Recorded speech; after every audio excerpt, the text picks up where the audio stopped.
ഒരാളേ ഉള്ളൂ. സ്തോത്രം, കർത്താവിനെ കുറിച്ച്. ഞാൻ ഈ ദൈവമൊക്കെ പറയാൻ നിൽക്കുമ്പോൾ സ്റ്റേജുകളിൽ ഞാൻ ഒത്തിരി ഭയപ്പെടാറുണ്ട്.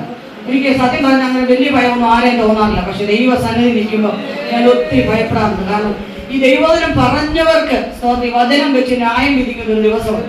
ഈ പറയുന്നതെല്ലാം അതുപോലെ ജീവിതത്തിൽ പ്രാവർത്തികമാക്കാൻ ഞാൻ ബാധ്യസ്ഥയാണെന്നൊരു ബോധ്യം എനിക്കുണ്ട്. സ്തോത്രം, എന്റെ മുമ്പിരിക്കുന്ന എന്റെ ദൈവജനത്തെ ക്രിസ്തുവിന്റെ വചനങ്ങൾ കൊണ്ട് നിറയ്ക്കാനും അവർ ജീവിതത്തിൽ നേരിടുന്ന സമ്മർദ്ദഘടനകൾ നിലനിൽപ്പാനുള്ള ദൈവജനം പകർന്നു കൊടുക്കുകയാണ് എന്റെ കർത്തവ്യമെന്ന് എനിക്കറിയാം. മാത്രമല്ല, ഈ ദിവസങ്ങളിൽ ഞാൻ ഒത്തിരി ദുഃഖിതയാണ്. മറ്റൊന്നും കൊണ്ടല്ല, ഇവരെയൊക്കെ പറഞ്ഞാൽ ഒത്തിരി ആത്മഹത്യകൾ പെരുകുക നമ്മുടെ ദേശത്ത്. സ്തോത്രം. അപ്പൊ എന്റെ ഹൃദയത്തിനകത്ത് ഞാൻ ഓരോ വാർത്ത വായിക്കുമ്പോൾ ദുഃഖത്തോടെ വായിക്കുന്നത്. കാരണം കർത്താവെ പോകുന്നല്ലേ ഇവിടോട്ട്, നിത്യ നരകത്തിലേക്കാണ് പോകുന്നത് അല്ലേ. സമ്പത്തില്ലാഞ്ഞിട്ടാണോ?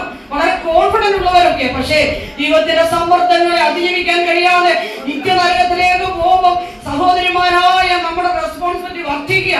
ഈ ജനം നരകത്തിലേക്ക് പോകുമ്പോൾ അതിന് പിമ്പിൽ നിന്ന് മധ്യസ്ഥ പ്രാർത്ഥിക്കാനുള്ള ഒരു ആത്മഭാരം നമ്മുടെ നടുവിൽ ദൈവത്തിന്റെ ആത്മാവ് തരിക. അതുകൊണ്ട് സഹോദരൻ, നമ്മുടെ ഈ സെന്ററിൽ ഈ റീജിയനിലൊക്കെ സഹോദരിമാരൊക്കെ പരസ്യയോഗത്തിന് ഇറങ്ങി പ്രവർത്തിക്കണം എന്ന് മനസ്സൊന്ന് പറയാമോ ദൈവത്തിന്റെ സ്തോത്രം. പക്ഷെ സാമ്പത്തിക ഇങ്ങനെ പ്രതിബദ്ധമായിട്ട് നിൽക്കുക. അപ്പൊ ഞാൻ സാമ്പത്തിക പ്രതിബന്ധം നമുക്ക് ആവശ്യമില്ല. കാരണം നമ്മുടെ സഹോദരിമാരാരാ?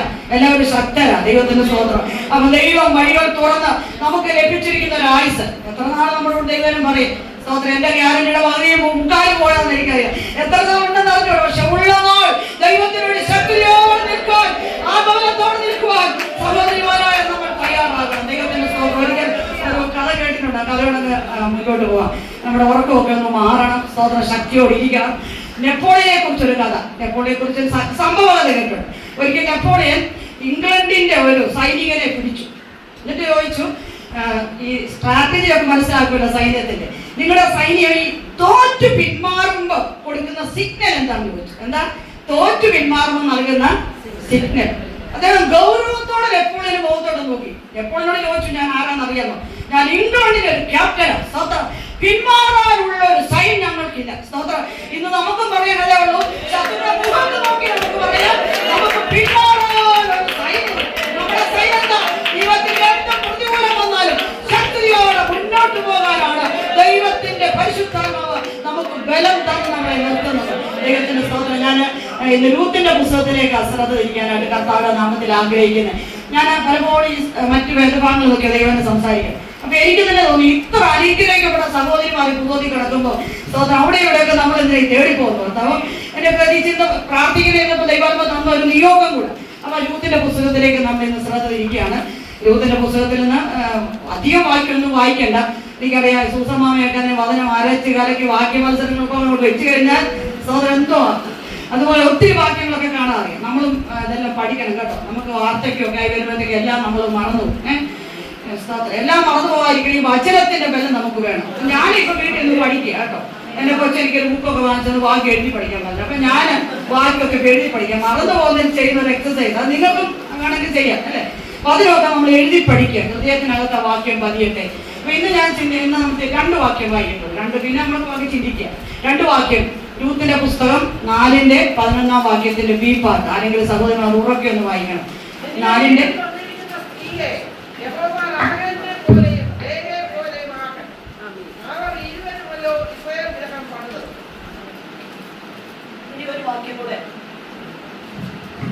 2:12 വാക്യം.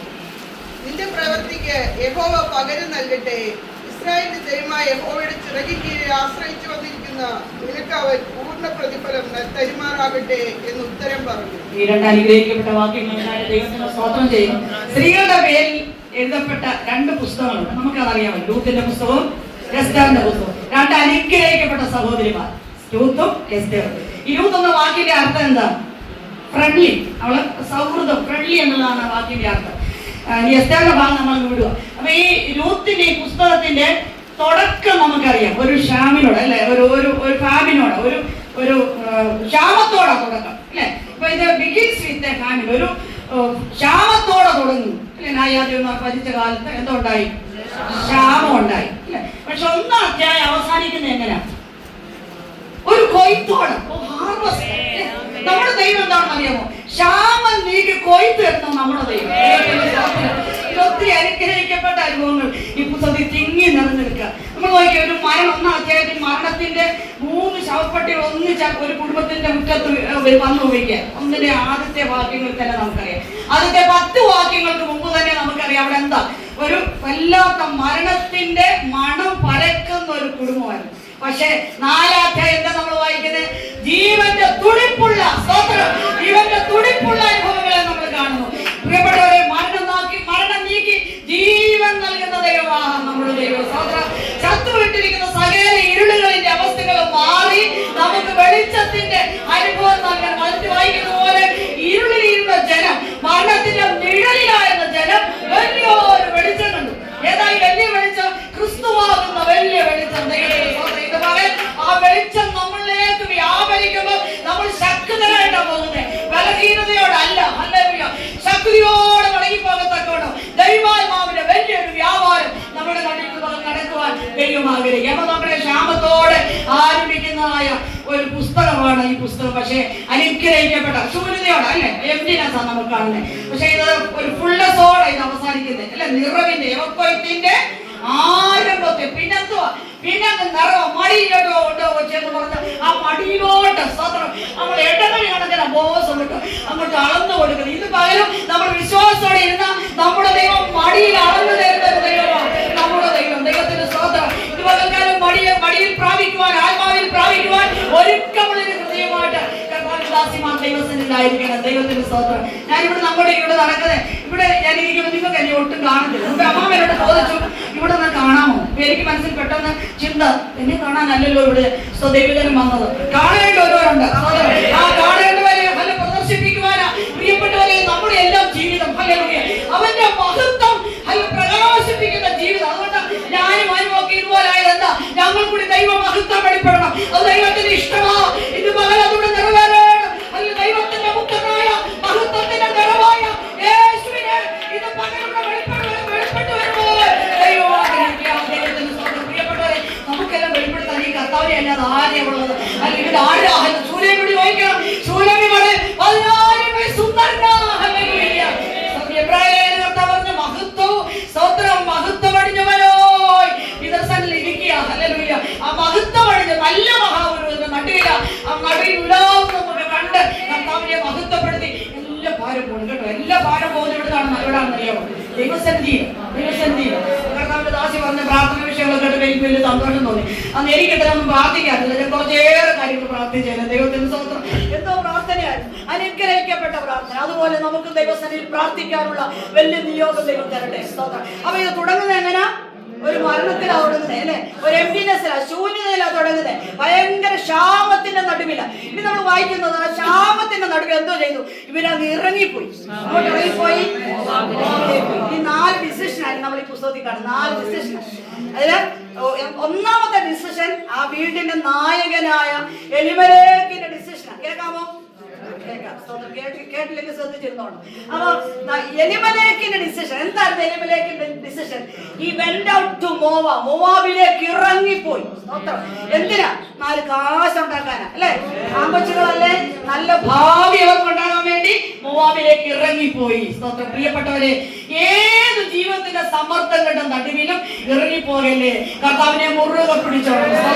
ഇപ്പോൾ നമ്മൾ കണ്ടല്ലോ, സമ്പത്തുണ്ടാക്കാൻ ഇറങ്ങിപ്പോയവരുടെ ഓരോ ഗതികേടുകൾ നമ്മൾ കണ്ടുകൊണ്ടിരിക്കുക. അതിനെന്താ പറയുന്നത്? ദ്രവ്യാഗ്രഹം സകലവിധ ദോഷത്തിനും മൂല കാരണമാണ്. ഞാൻ ഈ ദിവസങ്ങളിൽ വീട്ടിൽ നിന്ന് പഠിച്ചു. മറ്റു പണിയൊന്നുമില്ല, അതുകൊണ്ട് ഇങ്ങനെ പഠിച്ച ഒത്തിരി സമ്പന്നന്മാരെയൊക്കെ പഠിച്ചപ്പോ എന്റെ ഹൃദയത്തിൽ ആ സത്യം ഇങ്ങനെ തിരിഞ്ഞു. ശരിയല്ലേ? സമ്പത്തുണ്ടാക്കാൻ ആരെല്ലാം ഇറങ്ങി തിരിച്ചോ അവരുടെ എല്ലാം ജീവിതം അന്ത്യം വളരെ വേദന ദുരന്തപൂർണമായ ഒരു പര്യവസാനം അവർക്കുണ്ടായി. വൈദ്യൊന്നുമില്ലല്ലോ. നമ്മളിങ്ങനെ ആരും ആരച്ചു പിടിച്ച് കർത്താവേ എന്റെ കൊച്ചിന് ഫീസ് കൊടുക്കണമെന്നൊക്കെ പറഞ്ഞ നമ്മളെ ആരും ദൈവം ലജ്ജിപ്പിച്ചില്ല. നമ്മളെല്ലാം ദൈവം അനുഗ്രഹിച്ചു, മാനിച്ചു. സത്യമല്ലേ? നമ്മുടെ പിള്ളേരൊക്കെ അർഹമില്ലാത്ത നാടുകളിലല്ലേ പോയത്. നമുക്ക് വലിയ അർഹതയുണ്ടോ? സ്തോത്രം. നമ്മൾ ഇറങ്ങി തിരിച്ചപ്പം കർത്താവേ ഈ കൊച്ചുങ്ങളെ ഒരു ഇംഗ്ലീഷ് മീഡിയം സ്കൂളിൽ വിട്ടാൻ പറ്റുമോ നമ്മൾ ഓർത്തോല. സ്തോത്രം. പക്ഷെ നമ്മുടെ കൊച്ചുങ്ങൾ പറഞ്ഞിട്ട് നമ്മൾ അമ്പരന്ന് പോകും അല്ലേ? എത്ര അനുഗ്രഹമാണ് ദൈവം നമ്മുടെ തലമുറ പറഞ്ഞു. എന്താ കാര്യം അറിയാമോ? ദൈവത്തിന്റെ കൃപ. പൈസ വെച്ചോണ്ടൊന്നും നമ്മൾ പഠിപ്പിച്ചല്ല. പക്ഷെ വഴികൾ ദൈവം വെട്ടി തുറന്നു. പ്രിയപ്പെട്ടവരെ, ദൈവത്തിന്റെ ഓരോ ദുഃഖത്തിന്റെ വേളകളിലും നമ്മളെ കർത്താവിനെ ഒന്ന് മുറുകെ പിടിച്ചോണ്ടല്ലോ. സ്തോത്രം. നമ്മൾ പറയും എത്ര മഹാനെന്ന് പറയും, ഇത് ആരാന്ന് പറയും, ഇത്ര വലിയവരാണെന്ന് പറയും. സ്തോത്രം. ഈ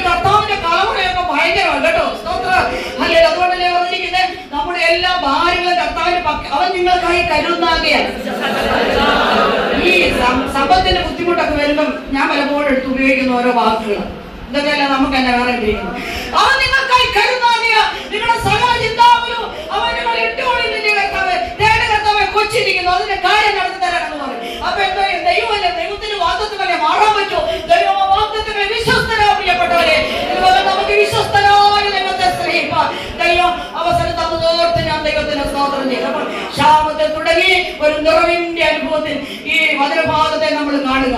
ദൈവത്തിന്റെ സ്തോത്രം. നാല് ഡിസിഷൻ പറയാൻ വേണ്ടി ഒന്നേ പറഞ്ഞിട്ടുണ്ട്, ഈ അറബിയുടെ പുസ്തകം. അപ്പൊ രണ്ടാമത്തേത് 6-ാം വാക്യത്തിൽ നമ്മൾ കാണുന്നുണ്ട്. അവളൊരു ഡിസിഷൻ എടുത്തു. ആരാ? നവോമി അല്ലെ? അവള് ദൈവ ദേശത്തെ സന്ദർശിച്ചെന്ന് കേട്ടു. എവിടെ? മോവാബിനെ സന്ദർശിച്ചു എന്ന് കേട്ടു. എവിടെ നിന്നപ്പോഴാ കേട്ടെ? ബേത്ലഹേമിനെ സന്ദർശിച്ചെന്ന് കേട്ടു. എവിടെ നിന്നാ കേട്ടത്? മോവാബിൽ ഇരുന്ന് കേട്ടു അല്ലെ? എന്നാ ഈ ശിഷ്ടകാലം ഇവിടെ കഴിക്കാൻ നമ്മൾ ഓർത്തോ? ഇല്ല. അവള് പറഞ്ഞു എന്റെ ജലത്തിന്റെ നടുവിലേക്ക്, ആരാധന ഉള്ളിടത്തേക്ക് ഞാൻ മടങ്ങിപ്പോകാതെ തീരുമാനമെടുത്തു. ഒന്നാം തീയതി എനിക്ക് എരിമലൊക്കെ ഇച്ചിരേറെ പിണക്കമുണ്ട് ഇല്ലേ? ആ മനുഷ്യന്റെ കൂട്ടത്തിലുള്ള സഹോദരങ്ങളൊക്കെ ബേത്ലഹേമിലുണ്ടായിരുന്നു. വലിയ ക്ഷാമമൊക്കെ വന്നു. പക്ഷെ എന്താ അവരെല്ലാവരും എന്തോ ചെയ്തു? അവിടെ തന്നെ പാർത്തു. കാരണം ഇതെന്തോ, ഇത് അപ്പത്തിന്റെ ഭവനം, ഹൗസ് ഓഫ് ബ്രെഡ്. ഇത് അപ്പത്തിന്റെ ഭവനം. ചെറിയ ക്ഷാമമൊക്കെ വന്നാലും ഇവിടെ ദൈവം ഈ രാജ്യത്തെ, ഈ ദേശത്തെ, ഈ ദൈവജനത്തിന്റെ നടുവിൽ ദൈവം സന്ദർശിക്കുമെന്ന് മറ്റുള്ളവർ അറിഞ്ഞു. അതുകൊണ്ട് അവരെന്തോ ചെയ്തു? അവരവിടെ തന്നെ പാർത്തു. തീർച്ചയായിട്ടും കാണും. അന്നത്തെ കാലമല്ലേ, 19-20 പിള്ളേർ കാണും, സഹോദരങ്ങളൊക്കെ ഇഷ്ടംപോലെ കാണും.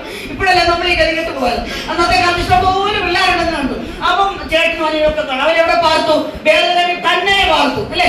അവർക്ക് മനസ്സിലായി ഞങ്ങളുടെ ദൈവം വാഗ്ദത്തപ്രകാരം ഞങ്ങളെ സന്ദർശിക്കുന്ന ഒരു ദിവസം. അനുഗ്രഹിക്കപ്പെട്ടൊരു വാക്യം അല്ലെ? God had visited his people. ദൈവം തന്നെ ജനത്തെ സന്ദർശിച്ചു. പ്രിയപ്പെട്ടവരെ, നമ്മുടെ ദൈവം സന്ദർശിക്കുന്ന ദൈവമാണ് കേട്ടോ. ഇല്ലല്ലോ, അവൻ സന്ദർശിക്കും. എന്താ ചെയ്യും? നമ്മൾ വായിക്കുന്നു, സങ്കീർത്തനത്തിൽ വായിക്കുന്നു, അവൻ ഭൂമിയെ സന്ദർശിച്ചു നനച്ചു. ഹല്ലേലൂയ.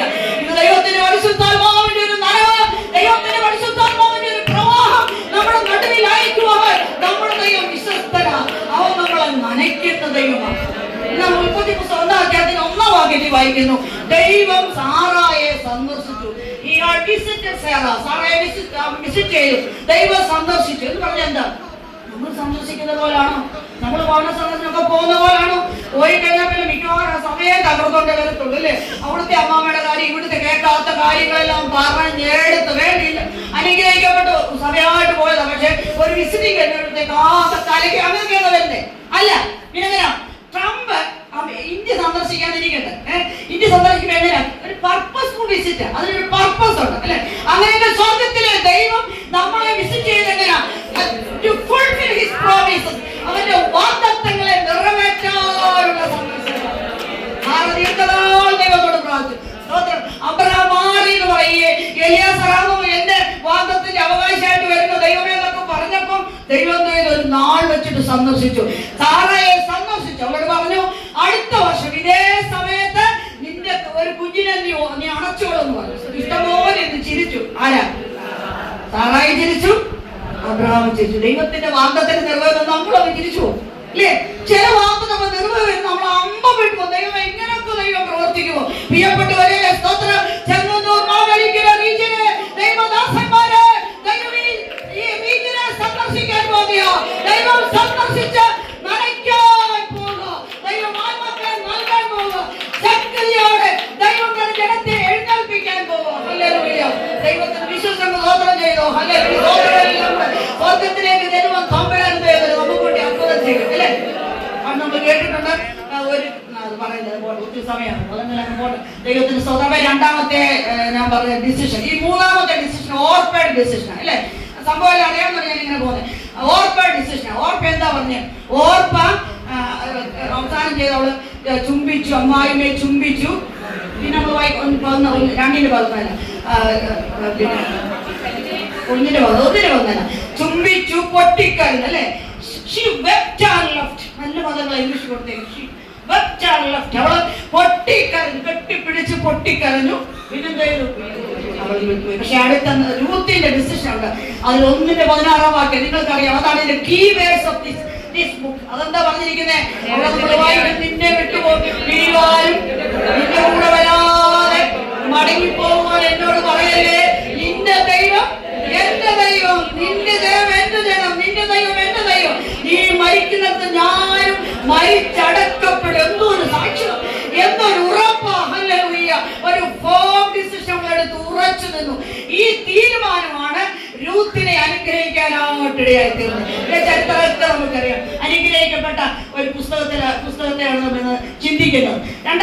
ഒന്നാം അധ്യായത്തിലേക്ക് വരുമ്പോൾ അങ്ങനെ അവള് രൂത്തും നവോമിയും കൂടെ എന്തോ ചെയ്തു? അവർ രണ്ടും കൂടെ ബേത്ലഹേമിലേക്ക് വന്നു. സ്തോത്രം. ഇനി ഒരു ഭാഗത്ത് ഒരിക്കൽ ഒരു കൗൺസിലിംഗ് ക്ലാസ്, പ്രീമാരിറ്റൽ കൗൺസിലിംഗ് ഉണ്ട്. ആ കൗൺസിലിംഗില് ഒരു നമ്മുടെ സജിപാസിനെ പോലെ ഒരാൾ കൗൺസിലിംഗ് ചെയ്തിട്ട് ചോദിച്ചു, ഏറ്റവും most blessed woman in the world ആരാണ് ചോദിച്ചു? ഏറ്റവും അനുഗ്രഹിക്കപ്പെട്ട സ്ത്രീ ആരാണ്? അവിടെ അമ്മാവയ്ക്ക് അറിയാം. അമ്മ പറഞ്ഞു ഹൗവ. എന്താ അമ്മാമ അത് കാരണം എന്താ?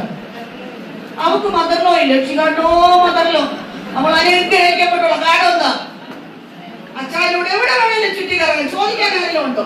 ഇല്ല. സ്തോത്രം. അങ്ങനെയൊക്കെ നമ്മൾ ആഗ്രഹിക്കാറുണ്ട് അല്ലേ? സ്തോത്രം. എന്റെ സഹോദരി പറഞ്ഞു, പ്രാർത്ഥിച്ചപ്പോ അങ്ങനെ വീട് അങ്ങനെ ആളെ വേണ്ടെന്ന് പറഞ്ഞു. അത് പുള്ളിയുടെ ശാരീരിക പ്രയാസം കൊണ്ട് നമ്മളും ഇങ്ങനെ ആഗ്രഹിച്ചു പോകാറുണ്ട് അല്ലേ? പ്രത്യേകിച്ച് അമേരിക്കയിലെ വീടൊക്കെ കാണുമ്പോൾ ഞങ്ങൾക്ക് ഒത്തിരി കൊതി വരാറുണ്ട്. പക്ഷേ ഞങ്ങൾക്കത് പഠിക്കാതെ പോകുന്നല്ലോ എന്ന് ഓർക്കും. പക്ഷെ വലിയ അനുഗ്രഹം കേട്ടോ. ഈ മദറിലെന്ന് പറഞ്ഞാൽ ഭയങ്കര അനുഗ്രഹം. നമുക്കത് അറിയത്തില്ല. കൊച്ചി നമ്മൾ എടുക്കുന്നതിനെല്ലാം പോരൊക്കെ പറയാം. എന്ത് പറഞ്ഞാലും അവസാനം ഭയങ്കര അനുഗ്രഹം. എന്റെ അമ്മയും എന്നെ തലയൊക്കെ വെച്ച് അനുഗ്രഹിച്ചു. സ്തോത്രം. അതിന്റെ അനുഗ്രഹം ഞാൻ പ്രാപിച്ചു. ദൈവത്തിന് സ്തോത്രം. അപ്പൊ പ്രിയപ്പെട്ടവരെ, ഞാൻ പറയട്ടെ, കുറച്ചു നാളൊക്കെ നമുക്ക് ഇഷ്ടപ്പെട്ടില്ലേലും നമ്മൾ അതൊന്ന് ഒബീഡിയന്റ് ആയാൽ, അനുഗ്രഹിക്കാൻ നമ്മളൊന്ന് അനുസരിച്ചാൽ നമ്മൾ അനുഗ്രഹം പ്രാപിക്കും. സ്തോത്രം. ഞാൻ പറഞ്ഞ നിൽക്കുന്നേ ഉള്ളൂ. വാർദ്ധക്യത്തിലുള്ള നമ്മുടെ മാതാപിതാക്കന്മാരെ നമ്മൾ ശുശ്രൂഷിച്ചാൽ നമുക്ക് എന്തുണ്ടാവും? നമുക്ക് അനുഗ്രഹം ഉണ്ടാവും. പലത്തിൽ പറയുന്ന വാഗ്ദത്തത്തോട് കൂടിയ കൽപ്പനയാണ്. ദൈവത്തിന്റെ കൽപ്പനയാണ്. സ്തോത്രം. അനുഗ്രഹം. അതുകൊണ്ട് എന്നെ ഒന്നും അനുഗ്രഹിക്കുന്നില്ല. ഞാൻ എല്ലാ വിജയന്റെ കൺവെൻഷൻ പോകുന്നു, ജനറൽ കൺവെൻഷൻ പോകുന്നു. എന്നിട്ടൊന്നും എനിക്ക് അനുഗ്രഹം ഇല്ലെന്ന് ആർക്കെങ്കിലും വിഷമുണ്ട് ഇന്ന് തൊട്ടി എന്ന് മാതാപിതാക്കന്മാരെ നന്നായി ശുശ്രൂഷിച്ചാൽ മതി. അനുഗ്രഹം വരും. ദൈവത്തിന്റെ സ്തോത്രം. പ്രിയപ്പെട്ട അനുഗ്രഹത്തിന് കുറുക്കു വഴികളൊന്നുമില്ല. അതൊരു മറ്റൊരു പ്രത്യേകത. ഈ വചനം അതുപോലെ അനുസരിച്ചാൽ വചനത്തിന്റെ അനുഗ്രഹം ഒഴുകിയെത്തും. സ്തോത്രം. പിന്നെ നമുക്കത് ഇല്ലേ, ചില ദിവസമാരെ 23 സംഘത്തിൽ എടുത്തിട്ട് പറഞ്ഞു കേട്ടില്ല, നിന്നെ ഓടിച്ചിട്ട് അനുഗ്രഹിക്കുന്നു ഇല്ലേ? അത് സത്യമാണ് കേട്ടോ. അത് അവരൊന്നും നമ്മളെ ഇളക്കാൻ വേണ്ടിയൊക്കെ പറയുന്നതാണെങ്കിൽ സത്യമാണ്. അത് സത്യം. നമ്മൾ നേരിട്ടെടുത്ത ഓടിച്ചിട്ട് അനുഗ്രഹിക്കുന്ന ദൈവം എന്താ? ഈ വചനം അനുസരിച്ചാൽ. ദൈവത്തിന്റെ സ്തോത്രം. അപ്പൊ രൂത്തിന്റെ ഡിസിഷൻ, ആ ഡിസിഷൻ നമ്മൾ കണ്ടു. ഇനി നമ്മള് ഈ പുസ്തകത്തിലേക്ക് കടന്നു വരും. 1-ാം അധ്യായത്തിലേക്ക് ഈ ചിന്തിക്കുമ്പോൾ ഒരു ഗ്രേറ്റ് ഫാമിൻ ഉണ്ടായെന്ന് പറഞ്ഞു. ന്യായാധിപന്മാർ ഭരിച്ച കാലമായിട്ട് എന്തുണ്ടായി? ക്ഷാമം ഉണ്ടായി. ആ ക്ഷാമത്തിന് ഒരു റീസൺ കഴിഞ്ഞു. ചുമ്മാ ഒരു ദേശത്തെ ദൈവം ആ നിങ്ങൾക്ക് ക്ഷാമത്തിലേക്ക് തള്ളിവിടുമോ? ഒരു ദേശത്തിന്, ഒരു രാജ്യത്തിന്, ഒരു കുടുംബത്തിന് ദൈവത്തിന്റെ കരം ഭാരമാകുന്നതിൽ അതിന്റെ പിൻപിൽ റീസൺ അതിന്റെ പിൻപിൽ ഒരു റീസൺ കാണും. എന്താ അതിന്റെ റീസൺ? ന്യായാധിപന്മാരുടെ പുസ്തകം 21-ാം അധ്യായം 25-ാം വാക്യത്തിലുണ്ട്. ഇസ്രായേലിൽ രാജാവില്ലായിരുന്നു, ഓരോരുത്തൻ തനിക്ക് ബോധിച്ചതുപോലെ നടന്നു. അമ്മാമിക്ക് അറിയാൻ എനിക്ക് ഇടയ്ക്ക് വെള്ളം കുടിക്കുന്നതിന് അമ്മ വാക്കൊക്കെ വായിച്ച് സഹായിച്ചത്. Thank you അമ്മാമി.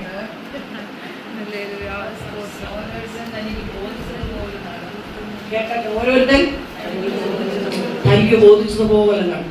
ഇസ്രായേൽ ജനത്തെ കുറിച്ചുള്ള ദൈവത്തിന്റെ പദ്ധതി എന്തായിരുന്നു? ദൈവത്തിന്റെ പദ്ധതി ഒരു തിയോക്രസിയാണ്. ദൈവം ജനത്തെ ഭരിക്കുക എന്നുള്ളത് ദൈവത്തിന്റെ ആഗ്രഹമായിരുന്നു. നമ്മൾ ജനത്തെ ദൈവം ഏതൻ പൂങ്കാവനം മുതൽ അവരെ അനുഗ്രഹിച്ച് അവരെ ഒന്നാക്കിയതിനു ശേഷം ദൈവം ആഗ്രഹിച്ചു ദൈവം അവരെ പ്രൊവൈഡ് ചെയ്യുക, ദൈവം അവരെ ഭരിക്കുക, ദൈവ ഭരണത്തിന്റെ കീഴിൽ അവരെ ആയിരിക്കുക എന്നുള്ളത് തിയോക്രസി എന്ന് പറയുന്നത്. ദൈവം ഭരണാധിപത്യത്തിന്റെ കീഴിലായിരിക്കുക എന്നുള്ളത്. പക്ഷെ ഇവരെന്താ എന്നറിയാം? ഇവർ അങ്ങോട്ടും ഇങ്ങോട്ടും ജാതികളെല്ലാം കണ്ടപ്പോൾ അവർക്കെല്ലാം ആരുണ്ട്? രാജാക്കന്മാരുണ്ട് അല്ലെ? ആദ്യം ന്യായാധിപന്മാരെ കൊടുത്തു. എന്നിട്ട് അവർക്ക് തൃപ്തിയാകും. അവര് പറഞ്ഞു ഞങ്ങൾക്ക് രാജാക്കന്മാരെ വേണമെന്ന് പറഞ്ഞു. നമുക്ക് ഒരു രാത്രി മുഴുവൻ ശമൂവേൽ വിലപിച്ചു. ദൈവം പറഞ്ഞു, മകനെ നീ എന്തിനാ വിലപിക്കുന്നത്? അവർ എന്നെയാ നിഷേധിച്ചിരിക്കുന്നത്. സ്തോത്രം. ദൈവം ഒരു നടത്തിപ്പെത്തും നടത്തിപ്പായിരുന്നു. ഞാൻ ഈ പുറപ്പാട് പുസ്തകം തുറന്നു വെച്ചിട്ട് കണ്ണ് തള്ളിപ്പോയിട്ടുണ്ട് അല്ലേ? ഈ സഹോദരിമാരൊക്കെ എത്ര ബ്ലസ്ഡ് ആയിരുന്നു. അവർക്ക് വല്ല വറക്കാനോ പൊടിക്കാനോ വല്ലതും പോകണമായിരുന്നു. നമ്മൾ എന്ത് കഷ്ടപ്പെട്ട ഒരു ബ്രേക്ക്ഫാസ്റ്റ് ഉണ്ടാക്കുന്നത് ഒന്നും അറിയാതെ വഴി കൊടുത്തത്. ഇത് കഴിച്ചിട്ട് സ്തോത്രം ചെയ്യേണ്ടതിനായിരുന്നു പിറുപിറുത്തു അല്ലേ? അങ്ങനെ ദൈവത്തെ വേണ്ട, രാജാവിനെ മതിയെന്ന് പറഞ്ഞു പറഞ്ഞു പറഞ്ഞ് ദൈവം രാജാക്കന്മാരെ വാഴിച്ചു കൊടുത്തു. പക്ഷേ ഒരു മുഖം അവരുടെ കഴുത്തിൽ വെക്കുകയാണ്. പ്രിയപ്പെട്ടവരെ, നമ്മുടെ കുടുംബം ദൈവാധിപത്യത്തിന്റെ കീഴിലാണെങ്കിൽ ദൈവത്തിന്റെ കലവറ തന്നെ വരും. നമ്മൾ അനുഗ്രഹിക്കപ്പെടും. നമ്മുടെ തലമുറകൾ അനുഗ്രഹിക്കപ്പെടും. അല്ല ഈ അനുഗ്രഹത്തിന്റെ കലവറ നമ്മൾ മാറ്റി നമുക്ക് അത് വേണം ഇത് വേണം. ജാതി എപ്പോഴത്തെ ഒരു വലിയതല്ലേ, ജാതികളെ പോലെ ആകണം എന്നല്ലേ പറയുന്നത് അല്ലേ? എന്തല്ലേ നമ്മൾ കാണുന്നത്? പറയുന്നത് അവർക്കെന്താ ജാതികൾ അവർക്ക് നമുക്ക് രാഷ്ട്രത്തിൽ ഇറങ്ങിയാൽ എന്താ കുഴപ്പം? അങ്ങനെയൊക്കെയാണ് നമ്മൾ അതൊക്കെ വല്ലാത്തൊരു കാര്യം അളവിലേക്ക് വരുന്ന എളിയവളാണ് ഞാൻ വിശ്വസിക്കുക. എനിക്ക് വലിയ തിരിച്ചറിവൊന്നും ഇല്ലാത്തതുകൊണ്ടായിരിക്കാം അങ്ങനെയൊക്കെ ചിന്തിക്കുന്നത്. സ്വന്തം പ്രിയപ്പെട്ടവരെ, ദൈവദാസന്മാർ കർത്തൃത്വം നടത്തേണ്ടത് അവർ കർത്തൃത്വം നടത്തണം. അത് നമ്മളെ രാഷ്ട്രത്തെ ഏൽപ്പിച്ചു കഴിഞ്ഞാൽ അതിൻ്റെതായ ദുര്യോഗം നമ്മൾ അനുഭവിക്കും. സ്തോത്രം. ദൈവത്തിന്റെ തിയോക്രസി വാഴേണ്ടതാണ് നമ്മുടെ കുടുംബങ്ങൾ. ദൈവം വാണാൻ ഹല്ലേലൂയ. എന്താ വായിക്കുന്നത്? രാവിലെ ബ്രേക്ക്ഫാസ്റ്റ് ടൈമിന്റെ പകൽ മേഘസ്തംഭം, രാത്രി അഗ്നിയിലൂടെ. ഇനി അവരുടെ ചെരുപ്പ് വല്ലതും ദൈവമായിരുന്നു, വസ്ത്രം വല്ലതും കീറുമായിരുന്നു. ഇത് നമ്മള് നടക്കാവുന്ന കട മുഴുവൻ നടന്ന് കിട്ടപ്പെട്ടൊന്നും കിട്ടുന്നു ഇല്ല. നമ്മുടെ തമ്പുരാൻ നടത്തിയപ്പോൾ എത്ര ശ്രേഷ്ഠമായി ദൈവമേ നടത്തി. നമുക്ക് പ്രാർത്ഥിക്കാം, ദൈവമേ എന്റെ കുടുംബത്തെ നീ നടത്തണമേ എന്ന് നമുക്ക് ദൈവത്തോട് പ്രാർത്ഥിക്കാം. നമ്മുടെ തലമുറകളെ നീ നടത്തണമേ എന്ന് നമുക്ക് ദൈവത്തോട് പ്രാർത്ഥിക്കാം. പ്രിയപ്പെട്ടവരെ, നമുക്ക് മടങ്ങിക്കണം. ഈ രൂത്തിന്റെ പുസ്തകത്തിനകത്ത് മെയിനായ രണ്ട് തീമ, ഒന്ന് return to God and redemption. രണ്ട് തീമ. ഒന്ന് വീണ്ടെടുക്കുവാനായ ഒരു വ്യക്തിയെ കുറിച്ച് പറയുക, നിറഞ്ഞു നിൽക്കുക വീണ്ടെടുക്കുവാൻ. ഞാൻ പറയാൻ ആഗ്രഹിക്കുന്നത് രൂത്തിനെ അല്ല, കൂടുതൽ പറയാൻ ആഗ്രഹിക്കുന്നത് ആ വീണ്ടെടുക്കുവാനെ കുറിച്ച് അല്ലെ. രൂത്തിനെ കുറിച്ച് പറഞ്ഞാൽ നമുക്കൊരു നല്ല ഒരു കുറച്ച് സുമ, ഒരു നോബിൾ വുമൺ, കുറെ ക്യാരക്ടർ ഒക്കെ ഉണ്ടാവും. പക്ഷെ ഈ വീണ്ടെടുക്കുകാരൻ ആരാണെന്ന് അറിയപ്പെടാ നമ്മൾ ഇരുന്ന് ചാടി തുള്ളി ദൈവത്തെ ആരാധിക്കണം.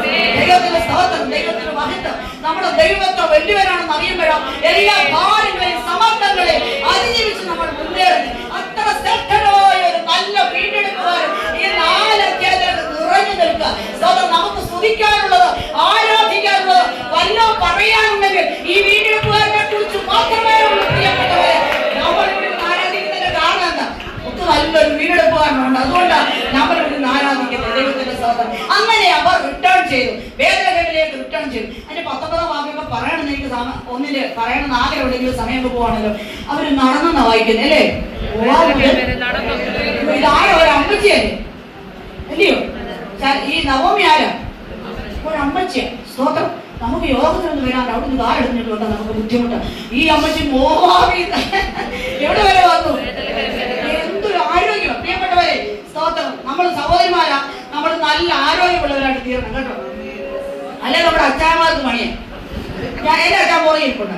ഞാൻ അദ്ദേഹത്തിന് പണി കൊടുക്കാതിരിക്കാൻ രാവിലെ എഴുന്നിട്ട് നടക്കും. എന്താ ഒരു 3-4 കിലോമീറ്റർ നടക്കുമ്പോൾ നമ്മൾ വെറുതെ പാവങ്ങളെ ശുക്ർ ചെയ്യേണ്ടവരെ നമ്മളെ നോക്കാൻ വീട്ടിട്ടേക്കുന്നത്. അതുകൊണ്ട് നമുക്ക് നല്ല ശക്തിയുള്ള ഷുഗറൊക്കെ ആണെങ്കിൽ അതോടെ ഇരുന്നോട്ട് നല്ല ആരോഗ്യമുള്ള ശരീരം നമ്മൾ പ്രാപിക്കണമെങ്കിൽ നമ്മൾ എന്ത് ചെയ്യണം? കഴിവുള്ളിടത്തോളം നടക്കി എടുക്കുകയും ജോലി ചെയ്യുകയും. വീട്ടിൽ വേറെ ജോലിക്കൊന്നും ആരെയും വെക്കല്ലേ. ഞാൻ പൈസ അച്ഛനോട് വാങ്ങിച്ച് പോകാറ്റിടണം സോദരം. അങ്ങനെയൊക്കെ നമ്മൾ നല്ല ശക്തിയുള്ളവരായി നല്ല ആരോഗ്യമുള്ളവരായി ദൈവം നടക്കുന്നവരെ നടക്കണ്ടേ?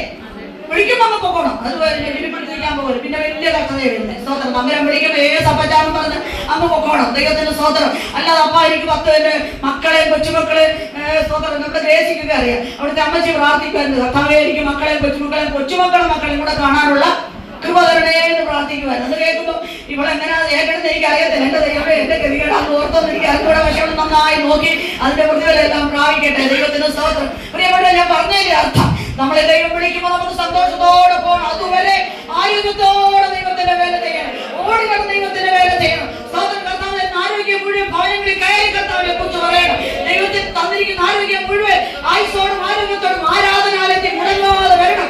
എല്ലാ സഹോദരന്മാരുടെ മീറ്റിങ്ങിനും പോകണം. ഇതിനൊക്കെ ആരോഗ്യം വേണ്ടേ? അതുകൊണ്ട് ലഭിക്കുന്ന അവസ്ഥ എനിക്ക് വയ്യ അച്ഛാന്ന് പറഞ്ഞ് ചുമ്മാതെ എന്തിനാ പറഞ്ഞു കോഴമീനും ഡോക്ടർക്കും കൊടുക്കുന്ന പൈസ വെറുതെ കളയാതെ രാവിലെ എഴുന്നേറ്റ് 2-3 കിലോമീറ്റർ വന്ന് തന്നെ ആരോഗ്യം വരും. ദൈവത്തിന്റെ സഹോദരൻ ഞാൻ ഇടയ്ക്ക് ഇതൊക്കെ ഒന്ന് പറയുന്നത് നമ്മുടെ സഹോദരിമാരല്ലേ, അടുത്ത മീറ്റിങ്ങിനും ആരോഗ്യത്തോടെ വരേണ്ടതല്ലേ. അവിടെ നിങ്ങൾ ഏറ്റെടുത്താൽ നിങ്ങൾക്ക് ഇത് നല്ല അനുഗ്രഹമായിട്ട് ഭവിക്കും. ദൈവത്തിന്റെ സ്തോത്രം.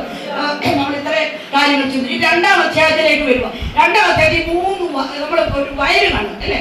രൂത്ത് ഇപ്പൊ എവിടെ വന്നു? പെട്ടെന്ന് രൂത്ത് വയലിൽ വന്നു. സ്തോത്രം. നമ്മൾ കാലാവധിയായിട്ടാ വന്ന് ഈ 2-ാം അധ്യായത്തിൽ നമ്മൾ കാണുമ്പോഴേ 3 മെയിൻ തീം നമ്മൾ കണ്ടു. ഒന്ന്, it's A field of security. Second, it's A field of provision.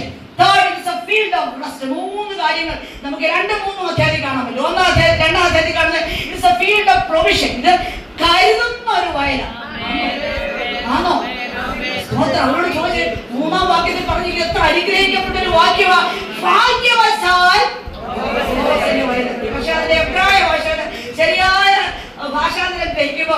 വായിക്കുന്നത് കൃപയാൽ ഇവൾ ബോവസിന്റെ വയലിൽ. നമ്മുടെ നാട്ടിൽ കൂടെ പറയുമ്പോൾ ഭാഗ്യം അങ്ങനത്തെ ഭാഗ്യമല്ല, ഇത് കൃപയാൽ നമ്മൾ ഈ ബോവസിന്റെ വയലിലെത്തി. കാര്യങ്ങൾ ഉയർത്തി ദൈവത്തെ നമ്മൾ തേടി വന്നല്ല കേട്ടോ, നമ്മളെ തേടി വന്ന ഒരു നല്ല പ്രാണപ്രിയൻ. ഇത് വീണ്ടെടുപ്പുകാരന്റെ വയൽ. ഇതാരായി വീണ്ടെടുപ്പുകാരൻ? ബോവസ് എന്ന വീണ്ടെടുപ്പുകാരന്റെ വയലായത്.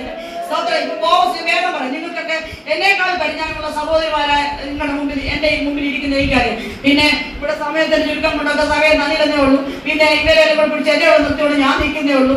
എനിക്ക് ദൈവം തന്ന ദൂത് ഞാൻ പകർന്നു തരുന്നേ ഉള്ളൂ.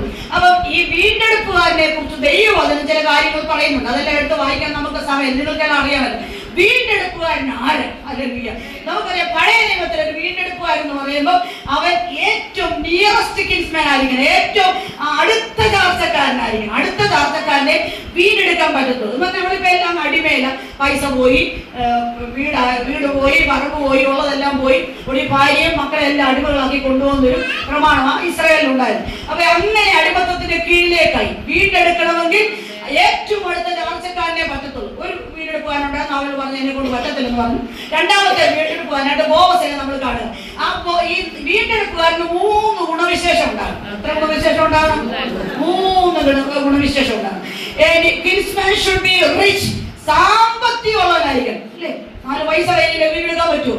ഉള്ള കടവെല്ലാം വെട്ടി വെച്ചിട്ട് ഇറങ്ങി പോയേക്കുന്നേ അല്ലയോ? ഉള്ള കട മുഴുവൻ. അത് നമ്മുടെ കൊച്ചമാട് ചില വിശേഷങ്ങളൊക്കെ കാണുമായിരിക്കാം.